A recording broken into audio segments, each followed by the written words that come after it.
Hello everyone, welcome to our channel food tech inside. आज की video में हम डिस्कस करने वाले हैं heat and mass transfer in drying operation. इसमें हम कवर करेंगे ड्राइंग ड्राइंग क्या होता है, ड्राइंग के प्रोसेसेस क्या क्या हैं, प्री मॉइस्चर कंटेंट कर्व के बारे में, और ये सारी चीज़ों के बारे में हम ब्रीफ में डिस्कस करने वाले हैं, तो वीडियो को पूरा जरूर देखना। तो चलो स्टार्ट करते हैं। First is the drawing. What is drawing?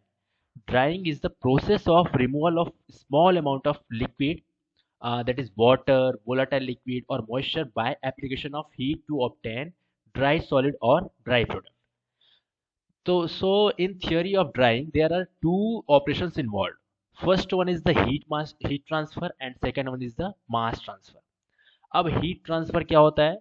Heat transfer, in heat transfer, heat energy is transferred under the driving force provided by a temperature difference.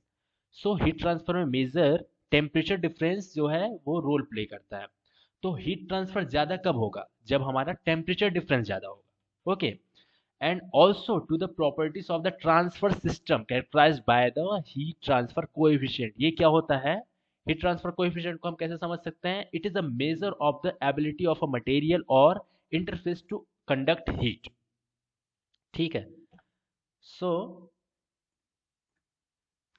as an example, in air drying, the rate of heat transfer is given by Q is equals to HSA TA minus TS। यहाँ पर Q क्या है? Heat transfer rate है। ठीक है, जिसको हम किस में मेजर करते हैं? जूल पर सेकेंड। HS क्या है? हीट ट्रांसफर कोएफिशिएंट है। A is the area through which heat flow is taking place, which is in metre square. TA क्या है? एयर का टेम्परेचर है। और TS क्या है? जिस सरफेस को हम हीट दे रहे हैं, है ना, उसका टेम्परेचर है। Then next one is the mass transfer. Mass is transferred under the driving force provided by a partial pressure or concentration difference. So ये चीज आपको बहुत अच्छे से समझना है कि हीट ट्रांसफर में हीट टेम्परेचर डिफरेंस इंपॉर्टेंट है और मास ट्रांसफर में कॉन्सेंट्रेशन डिफरेंस इंपॉर्टेंट है। कॉन्सेंट्रेशन का जितना ज्यादा डिफरेंस होगा उतना ज्यादा मास ट्रांसफर होगा। Okay. The rate of mass transfer is proportional to the potential pressure और concentration difference and to the properties of the transfer system characterized by a mass transfer coefficient. Writing this symbolically and analogous to Q is equals to UA delta T, we have dW by dt is equals to K dash G A delta Y। Delta Y क्या है यहाँ पे? Humidity difference है। ठीक है। ए क्या है? Area through which the transfer is taking place and W is the mass being transferred, KG पर सेकेंड। वहां पर क्या था? हीट ट्रांसफर रेट में क्या होता? क्या था वहां पे? जूल पर सेकंड था। यहाँ पर मास ट्रांसफर में क्या आ गया आपका? केजी पर सेकंड आ गया। तो KG is related to mass. Got it? Now wet solid mass. So अब इसमें क्या हम अप्लाई करते हैं? जैसे कि देखते हैं टू ऑपरेशन जैसे हो रहा है, heat transfer operation and mass transfer operation. Heat transfer operation में क्या हो रहा है? हीट इज सप्लाइड, है ना। कौन सा हीट सप्लाइड हो रहा है आपका? Latent heat. अब लेटेंट हीट क्या होता है? देखो, अगर आपने अच्छे से पढ़ा होगा पहले तो आपको पता होगा कि two types of heating are there, sensible heat and latent heat. Sensible heat क्या होता है? हम यदि किसी चीज को गर्म कर रहे हैं, है ना, तो हम उसके टेम्परेचर को राइज करने के लिए यदि हम उसको हीट दे रहे हैं तो that is your sensible heating. But latent heat is what? The energy required for phase change of any material is called the latent heat। okay। mass transfer operation में क्या हो रहा है? diffusion of water through the material to the evaporating surface, subsequently evaporation into the air stream। okay। अब यहाँ पर example के लिए मैंने लिया है पैडी ग्रेन को। अब पैडी ग्रेन में क्या हो रहा है? चलो देखते हैं कि the drying process involves both moisture diffusion governed by Fick's law and heat conduction governed by the Fourier's law। As moisture evaporates from the grain surface is created a concentration gradient that drives further moisture diffusion, है ना, from the interior of the interior to the surface. तो यहाँ पे देख सकते हैं कि diffusion हो जाए। अब डिफ्यूजन कब होता है? डिफ्यूजन तभी होता है जब आपका कॉन्सेंट्रेशन ग्रेडियंट हो। डिफ्यूजन किस प्रोसेस को बोलते हैं? जहां पर आपका जो फ्लूइड है वो किधर मूव कर रहा है? हायर कॉन्सेंट्रेशन से लोअर कॉन्सेंट्रेशन। अब लोअर कॉन्सेंट्रेशन यहाँ पे कैसे हो गया? जैसे आपका हीट आपने दिया तो यहाँ का मॉइस्चर क्या हो गया? इवापोरेट हुआ। इवापोरेट हुआ तो यहाँ पे क्या हो गया? कॉन्सेंट्रेशन आपका कम हो गया। बट इंटीरियर मतलब अंदर से आपका मॉइस्चर आ रहा है तो अंदर में तो मॉइस्चर ज्यादा है, तो अंदर का जो आपका मॉइस्चर का कॉन्सेंट्रेशन है वो ज्यादा है, that is why diffusion occurs here. Okay, at the same time we are providing heat. Okay, और वो क्या कर रहा है, वाटर को इवेपोरेट कर रहा है, यहाँ पर वेपोराइजेशन हो रहा है। ठीक है, तो दोनों प्रोसेस एक साथ यहाँ पे ऑकर हो रहा है। तो समझ में आ रहा है कि हीट ट्रांसफर और मास ट्रांसफर का रोल कैसे हो रहा है पैडी ग्रेन को ड्राई करने पे। Okay, next is the moisture content of the wet solids. अब देखते हैं कि मॉइस्चर कंटेंट सपोज लिख दिया वहां पे 0.4, है ना, 0.4, तो उसका मीनिंग क्या होता है। The moisture content of a wet solid is expressed as kilograms of moisture associated with 1 kg of moisture free solid. Thus, a moisture content of 0.4 means that 0.4 kg of removable water is present per kg of the solid. It is sometimes calculated as percentage moisture content. Now, total moisture content. This is the total amount of liquid associated with the weight solid. The total removable water is known as the free moisture content, and the moisture which is more difficult to remove is the equilibrium moisture content. Later, I will discuss EMC in brief. Okay. The easily removable water is known as unbound water. Unbound water क्या होता है, ये बहुत easily remove हो जाता है। अब थोड़ा सा देख लेते हैं अनबाउंड वाटर और क्या होता है। This water exist as a liquid and exerts its full vapor pressure. It can be removed readily by evaporation. During a drying process, this water is easily lost, but the resulting solid is not completely free from water molecules. अब देखो, unbound water आपने remove कर दिया किसी food material से, तो आप ये नहीं कह सकते ये मॉइस्चर फ्री हो गया, still there are some moisture there. थोड़ा सा ब्रीफ में समझाना चाहूँगा ईएमसी को। The moisture content present in a solid under steady state ambient conditions is termed the equilibrium moisture content. Here we have to understand what is steady state ambient condition. So first we have to break this in two terms: steady state and ambient condition. Steady state is what when the system properties such as temperature, pressure and other relevant factors remain constant over time. That is called the steady state. And what is ambient condition? That is your surrounding environment. If combinedly we'll say, then it refers to a state where the surrounding environment condition remains constant as stable over or stable over time. तो ये होता है steady state ambient condition का meaning. तो इस time पे जो आपका मॉइस्चर होता है that is your equilibrium moisture content. It's value changes with temperature, humidity and the nature of the solid. It is the state when an object neither gaining nor losing moisture. तो EMC बहुत important होता है, क्योंकि EMC से ही हम ये पता लगाते हैं कि फूड मॉइस्चर गेन करेगा, लूज करेगा, है ना। और EMC का इम्पोर्टेंस इसलिए भी है कि ये हमें फूड प्रिजर्वेशन के बारे में बताता है, और फूड स्टोर करने के लिए हमें क्या करना चाहिए हम उसके बारे में सोच सकते हैं। EMC हाँ, और EMC आप ये नहीं बोल सकते कि ये सेम होता है। EMC जो है वो, अब ये देखो आप फैक्टर आप देख रहे हो जैसे कि temperature, humidity and nature of the solid, so ये चेंज होता है इन सब के चेंज होने से। ओके, नेक्स्ट इज और bound water. Part of moisture present in a wet solid may be absorbed or on surfaces of the solid or be absorbed within its structure to such an extent to prevent it from developing its full vapor pressure and from being easily removed by evaporation. Such moisture is described as bound water and is more difficult to remove than unbound water. Theory can be discussed in two ways, namely equilibrium relationships and rate relationships. अब इसको देख लेते हैं equilibrium relationships क्या होता है। Air of constant temperature and humidity is passed over the wet solid. After a long exposure, an equilibrium is reached. That is, vapor pressure of the wet solids is equals to that of the surrounding atmosphere. At this stage, the amount of water present in the solid is called the equilibrium moisture content. Hence, there is no driving force for mass transfer. Based on the conditions of temperature and humidity, solid will either lose or absorb moisture. अब कब loose करेगा और कब absorb करेगा, है ना। और तो अब क्या होता है कि EMC है। ओके, जैसे किसी भी फूड मटेरियल में उसका जो मॉइस्चर कंटेंट है यदि वो इक्विलिब्रियम मॉइस्चर कंटेंट से ज़्यादा होगा, उस केस में वो क्या करेगा, वाटर लूज करेगा। और इस प्रोसेस को जो वाटर लूज कर रहा है ईएमसी से ज़्यादा होने पर उसको बोला जाता है डिसॉर्प्शन। ओके। और इसका जस्ट अपोजिट, अगर moisture content present in the food is less than the equilibrium moisture content, in that case it will absorb moisture from the atmosphere, and that is called the absorption. So these two term is very important, desorption and absorption. So for that you have to understand the EMC जैसे मैंने पहले discuss कर दिया अच्छे से।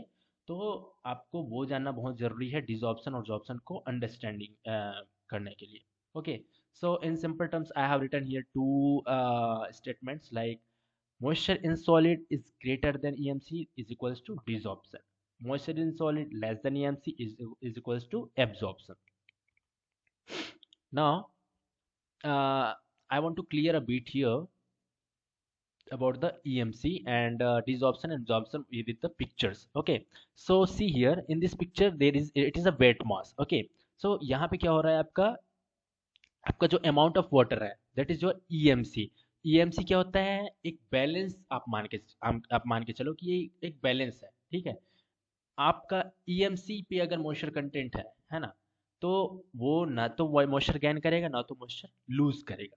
तो ये तो आपका हो गया इक्विलिब्रियम कंडीशन। नेक्स्ट एक पिक्चर है राइट हैंड साइड में, यहाँ पर आप देखो, यहाँ पर लिखा हुआ है moisture in the solid is greater than EMC. Next is your Sorption. Sorption, in that case, moisture in the solid is less than equilibrium moisture content. Hence, you can see here that moisture is absorbing by the material, right? So, these are the picturized form. अब एक daily life का example मैं explain करना चाहूँगा। जैसे कि आपने देखा होगा स्नैक्स। स्नैक्स क्या होता है, पैकेज में जैसे होता है, जैसे आप उसको पैकेज आप खोल दोगे, ठीक है, आपने हाफ खा लिया और हाफ उसको रख दिया, तो क्या होगा कि देखो स्नैक्स क्या होता है, वो ड्राई होता है, मतलब उसमें मॉइस्चर कम होता है। अब जैसे आपने उसको ओपन इन्वायरमेंट में रखा, तो ओपन इन्वायरमेंट में रखने से क्या होता है कि उसका इक्विलिब्रियम मॉइस्चर कंटेंट से उसके अंदर जो मॉइस्चर होता है वो तो है ना, वो कम होता है। अब ओपन इन्वायरमेंट में मॉइस्चर कंटेंट ज़्यादा है, तो क्या होगा, वहां से वो मॉइस्चर एब्जॉर्ब कर लेगा। इस वजह से उसका जो क्रिस्पीनेस होना चाहिए वो क्या हो जाता है, वो लूज हो जाता है ना। इस तरीके ये इम्पोर्टेंस है equilibrium moisture content का। Next is the free moisture content. It is the amount of moisture content that is free to evaporate from the solid. So how can we calculate free moisture content? You have to just subtract total water content and EMC. Then you will get the free moisture content. Now next one is the rate relationship. Rate relationships is observed by considering a simple model which mimic the conditions of a dryer. When a solid dries, two fundamental and simultaneous processes occur. Heat is transferred to evaporate liquid and mass is transferred as a liquid or vapor within the solid and as a vapor from the surface. These factors governing the drying processes and help to determine the drying rate. Okay, so here in y-axis there is a drying rate and in x-axis it is the free moisture content. So initially drying rate is increasing from A to B, from B to C it is constant, that is your constant rate period. From C to D it is a first falling rate period. From D to E it is a second falling rate period, and beyond that it is a equilibrium moisture content. तो आपको कब तक dry करना है, according to that so you will discuss in the upcoming slides. Okay, so first the duration marked as A B signifies the initial adjustment period. क्या होता है इसमें, within this time frame the solid undergo a heat absorption process leading to a rise in temperature. Concurrently moisture starts evaporating, exerting a cooling effect on the drying solid. As time progresses, a point is reached where the temperature stabilizes. signifying an equilibrium between heating and cooling rates. These stabilized temperature corresponds to the wet bulb temperature of the drying air and is denoted by point B. This point, okay. तो इसमें क्या हो रहा है, इस picture form में देखो, जैसे कि हॉट एयर इसमें जा रहा है, तो ये तो हीटिंग करेगा, eight the same time evaporation भी हो रहा है। तो यहाँ पे क्या हो गया कि rate of heating is equals to rate of evaporation, that is rate of cooling. So ये एक इक्विलिब्रियम कंडीशन आ गया, ठीक है। Next is your the time corresponding to BC represents the constant rate period. इसमें क्या हो रहा है कि रेट ऑफ ड्राइंग क्या है, वो कांस्टेंट है। अब इसमें कैसे हो रहा है, the moisture evaporating from the surface is replaced by the water diffusing from the interior of the solid.